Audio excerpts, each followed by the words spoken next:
The first rule of Grubby's Warcraft 3 commentaries is, you do not talk about my commentaries. The second rule of the commentaries is, you do not talk about my commentaries. Now I look around and I see a lot of new user comments, which means a lot of you have been breaking the first two rules of my commentaries. The third rule of Grubby's Warcraft 3 commentaries. Someone says GG, quits the game, taps out, fight's over, and I go and record my commentary. Fourth rule, only 2 guys a fight. Fifth rule, 1 commentary at a time, fellas. Sixth rule, no ball mice, no ergonomical keyboards. Seventh rule, games will go on as long as they have to. And the eighth and final rule is, if this is your first night watching Warcraft 3 commentaries, you have to thumbs up this video. Now enjoy watching this video, made possible to you by the one and only Steelseries. What you're looking at here is a game of me against Lynn from the eStars 2009 tournament. It was at the end of 2009. It was a tournament based on invitations, and the invitations were based on fan votes. And the people who got voted into the tournament were, as I recall, Sky, Moon and myself, Grubby, and also Lynn, Fly, and I want to say one more, but I'm sorry, I can't remember right now. Sky got replaced because he couldn't attend by Hasselhoffs, and thus we were left with about 4 orcs. Perhaps it was Focus, and into the top 4 I made it, and also Lynn and Fly made it, and Moon made it. Now, and in the group stage, it was a 6-player round robin. I lost several times to Lynn and Fly at first, but we all tied for 2nd place, because I did beat Moon and they all lost to Moon. And then we had some regames, and then again regames to determine seeding, and eventually I beat both of them in order to get 2nd place in the group. For the semi-finals, I met Fly, a Chinese orc player. I managed to come back from pretty bad situation, was behind, and both games, and I lost the first. I eventually won 2-1. It was pretty close. Lynn did the same against Moon. He lost the first in the semis, and then he beat Moon in order to meet me in the finals. What you're looking at now, it's the grand finals, best of 3. The score is 1-1. Last game on Terenas stand, a map which I favor quite a bit, because there's a limited amount of creeps, and it well, you have to play really smart, I think, in order to divide up the creeps into nice portions. Gonna pause the game for a second here. I came to his house, he didn't let me in, and the only polite thing to do is to knock on the door. Didn't open though, so had to soon return home again. Was out of reach of the Blade Master if I just popped to the right, so he had to let me go. Now let's take a look at the creep patterns. Obviously it's a mirror matchup, and I want to preface this by saying that this is probably the highest level orc mirror that I've shown so far in my commentaries. I've shown a Zakard, I've shown 2 Zakard commentaries, but those games were from 2005, and while they were extremely entertaining and also at the time at an extremely high level, and even when I look back, actually higher level than I seem to remember, because I learned so much over all the year. Nice run-on sentence. Still want to say that this is 2009, it's 4 years later, we learned a lot, and it's going to be really high level. Also higher level than the Lucifron game that I casted as a commentary, which you can also find on this channel. So, we were pretty much mirroring, both going Blade Master and creeping our own side. Due to the relatively long distance of the map, long rush distance, it is not feasible to start with Harassment. Not that common after all in Orc Mirror on high level. The time you lose by going to him, by which time he'll be level 2 already, is not worth it. Now, let's talk about the creep route. I took this little creep camp and then I took a big creep. I give myself a chance to get lucky. I can get Scorched Bone Chimes or the Elven Skin Boots, Boots of Quel'Thalas, 6 extra agility, and those would catapult me into a very nice advantage into the game. He went for a more safe one, went for the little permanent items, and gave him Gloves of Haste and Gauntlets of Strength. He is higher level, but I was able to sell my item for 200 gold. I did use more mana and more life, so yeah, he is ahead in experience, but I take the first initiative to harass. This grunt is low. He does not have boots yet. He doesn't have dust. This means a guaranteed kill for me. However, is it a guaranteed kill where I also get the experience? Or can he possibly do something about that? Actually there, he kills his own grunt. Very nice. Removes 60 experience, which I would have liked to have added to my experience total on the blade. Meantime, I crept this camp. It's pretty easy to do with a couple of grunts. Still get the experience even when you're away long distance. Go pick up the item. I'm low on mana, so I cannot be extremely aggressive. Especially considering I know that he got the boots of speed and dust of appearance. So I have to be careful with that blade. So for now, I'm gonna go get an item here. This is a possible claws of attack or circlet. Those are my favorites. Gloves of haste is not too bad. And if I get a ring of protection, well, not that happy about it. But I get a claws, that's nice. Now I'm gonna go check. I had an inkling he might be creeping the expansion. Gonna pause the game for a second. Quick look at both of our bases. He walled off his base. Now this may look foolish to perhaps an amateur, but the high level and experienced Warcraft players know that although this is looking like it's feasible to attack, only 3 orc units can attack it at a time.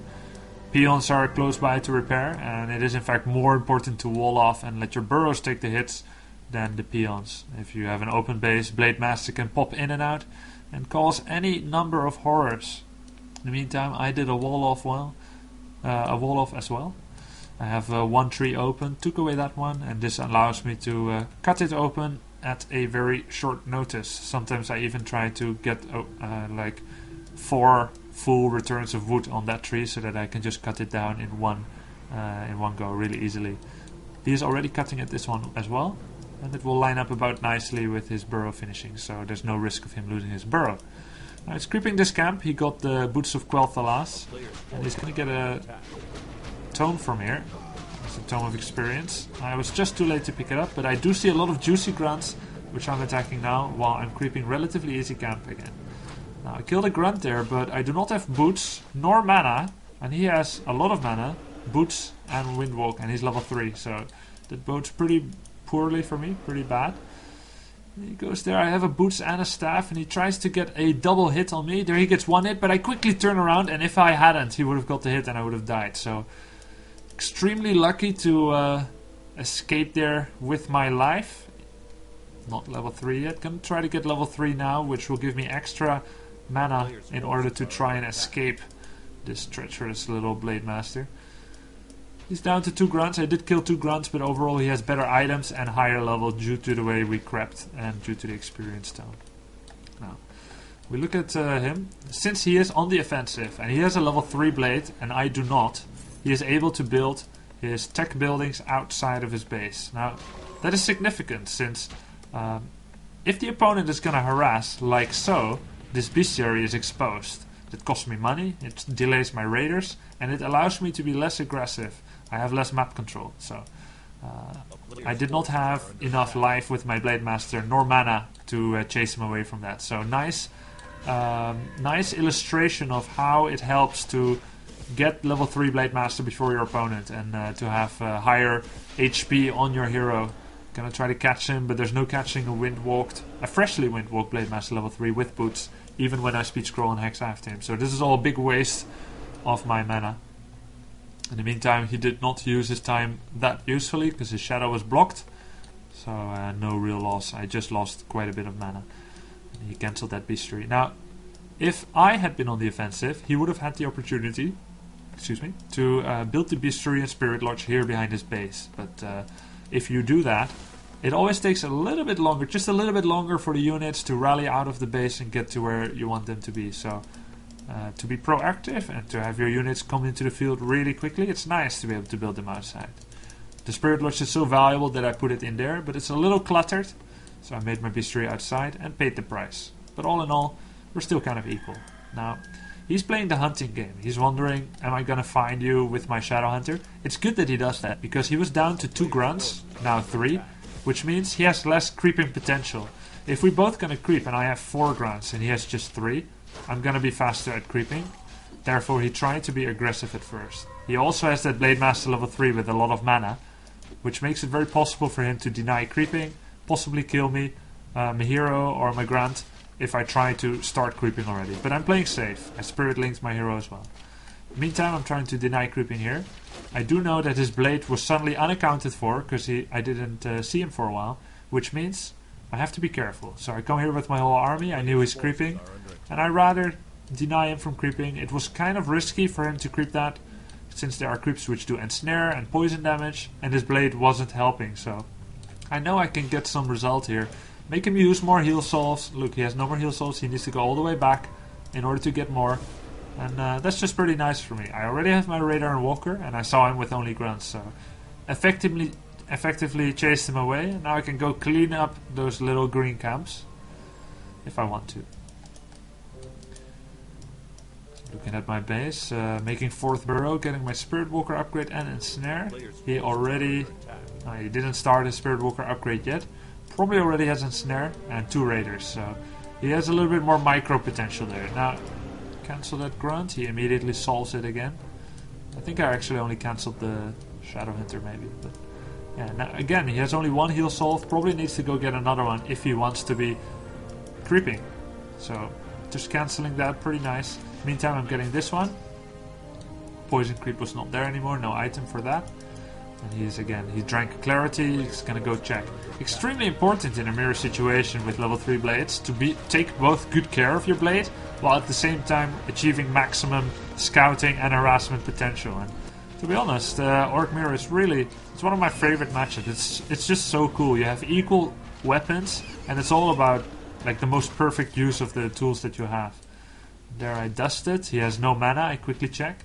I know he cannot be aggressive anymore, so now I know I can safely creep this camp, which has the most valuable item to find, like Potion of Greater Mana. In the meantime, he found Wand of Illusion. It's nice to buffer, to mid shield your units. You can also spread Spirit Link on illusions, and it actually helps distribute the damage on your actual units, so pretty nice to use it that way. He instead uses it to scout with the Shadow Hunter, not bad. He can eliminate the left side of the map from the equations of possible places where I could be. And in the meantime he scouts through the middle with his blade, sees my peon. That means I'm not going through the middle, he knows that now. And I'm maybe at the top right, but no. Now he found me, knows he can creep this safely, and that helps.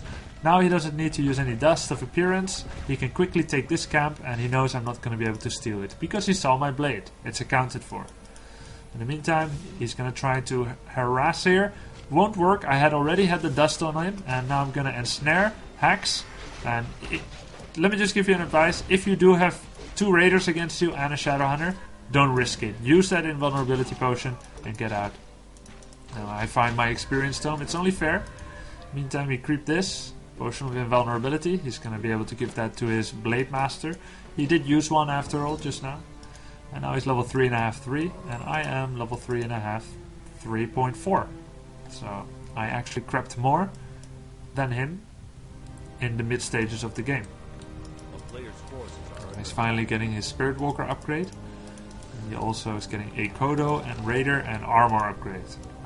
I also am getting armor upgrade, already queued the melee steel weapons, and I'm sitting at 50 food out of 60, just finished my Kodo. Note how I'm using a Blade Master. This is a very unthreatening way for me to creep this camp. I'm able to take the item, a nice Circlet of Nobility, and should he find me, I can just use invulnerability and run away. Whereas if I had been creeping this with my entire camp, sure, I'll creep it faster, but I stand a lot to lose. So here we are, first gonna try to get out with just Windwalk, then he has double Raider, and I get too scared. I mean, in my mind's eye, I just saw a Shadow Hunter coming in, Dust of Appearance, Hex, double ensnare, and possibly a very sad ending to the life of this Blade Master. So I played it safe, used Invul, ran away. It's almost like a rule, never to run around with your Blade Master level 3, no matter how invincible he may seem sometimes due to his speed and invisibility. To run around without an invulnerability potion. You want to have it. He's too important. He's like your main damage dealer. Now I'm with 1 armor upgrade, and I've also started to go over 50 food. Now, I want to say, this is a little bit unusual for me. Usually, Lin is the one who plays aggressive. I play greedy. I stay as long on 50 food as I as I hope to be able to do. And then when I see he's going over 60, over 260 food, or over 60 food even, I then go over 60. And the little bit of extra money I made in waiting on 50 food, where I get full money and no upkeep payments, I use that money to then end like 2 units above him. When he's 65, I'll be 68 food. And I try to make it worth it like that by staying in my base. So that the time he spends running to my base, I can make up for it. Now, I have the 60 food. I want to pause it here for a second. Quickly, because Lin has been playing pretty aggressive, and it's just his style. He likes to catch me off guard. He likes to catch me when I'm creeping. And he wants to be the first to be aggressive. Like, it itches with him. And the times that he does win against me, he can catch me unawares. He can catch me creeping. Maybe he catches a Kodo and then ends up winning the fight. He's a very opportunistic player. Whereas I'm more defensive, more greedy, and will play on 50 food more in order to get more money. Now, this time I decided to switch it up. It was 1-1. Went to 60 food quickly, and even making a unit over that as well. And then I saw him coming here just now, and I thought, okay, that's gonna work out really well. If he wants to do like a light push or an actual attack with just 50 food, because I saw that's what he had, and I have 60, and I can catch him with Raider, that's gonna be really, really good for me. Now, instead, I have the 60, which puts an immense pressure on me to attack. And it's not always a role that I'm like super comfortable with, because it's kind of, if you wait too long on 60 and he waits long on 50 and then he outproduces you and goes all the way to 70, that's a bad situation. It puts a pressure on me to attack, and sometimes when you attack you're just out of position and, you know, well, all sorts of stuff. I'm usually not choosing to be that role, but now that I was, and I saw him creeping this little camp there, I felt like I had to grab an opportunity, so I went into this fight. Let's see how it goes. I have 1 heal scroll, Greater Mana Pot. He has 2 heal scrolls, so that's better. He also has a Mana Pot. He has 0/0 upgrades, and I have 1/1, so I had a lot going for me in this fight. Disenchanting there on his Raider, Spirit Linking my own. He disenchants everything. I do not have Spirit Link anymore. Recasting Spirit Link, ensnaring that Kodo so that he cannot eat any of my units. He returns the favor by hexing my Kodo. I miss my Devour there with the Kodo, not got any units yet. Blade Master of mine nearly dying. Just enough mana to Windwalk. He really went for it there. Using a heal scroll. Now focusing down his Kodo. If that one goes down, it'll be very, very good for me. No more 10% damage. Bonus on all of his units, and slowly but surely the fight is turning in my favor. I had a lot going for me, better upgrades. I had less heal scrolls but a bigger army, and I just forced this fight. He was unable to return home in time. There's still a little bit of creeps left on this natural, but pretty much everything was done, so a waiting game is what would have ensued. Now I'm focusing down his Blade Master. He still has a healing potion, just used it. Hexing his Shadow Hunter so that he cannot heal wave, and there I'm going, getting the last hit on his Blade Master before he can heal it. And most of the army now is green, not blue. And Lin calls GG, which means I won this game. Yeah, so let's analyze that a little bit. He started with better creeping, but I was the aggressor, and it's pretty long distance, but I was able to take down 2 grunts. I got only the experience for 1 of them. We more or less had equal items. I had some claws and circlets. He had the Boots of Quel'Thalas. We both had an experience tome, so that was pretty equal. It's just this time it worked out well. I went to 60 faster with the units that I killed, with the upgrades I had, and I took an opportunity when I could. And I think that was my window of opportunity as well. If I had let him run all the way home, and then we were saving up, I would lose my chance to attack. He'll join his peons up. He'll have a shop nearby. And that was really just the best way for me to fight. So I was able to win this game, and I think for once it will be pretty nice to also show you some video material of that. I found a video here of the ceremony afterwards, so you can get a little bit of a feel for what it's like. You may or may not be very used. You may or may not be very used to esports content. So this is how it looks like after at the tournament.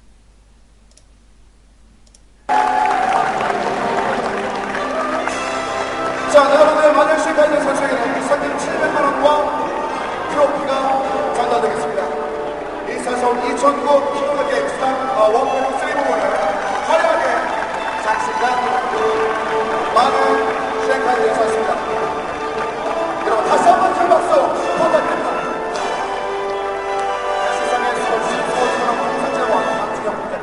Yep, so I hope you enjoyed watching this video.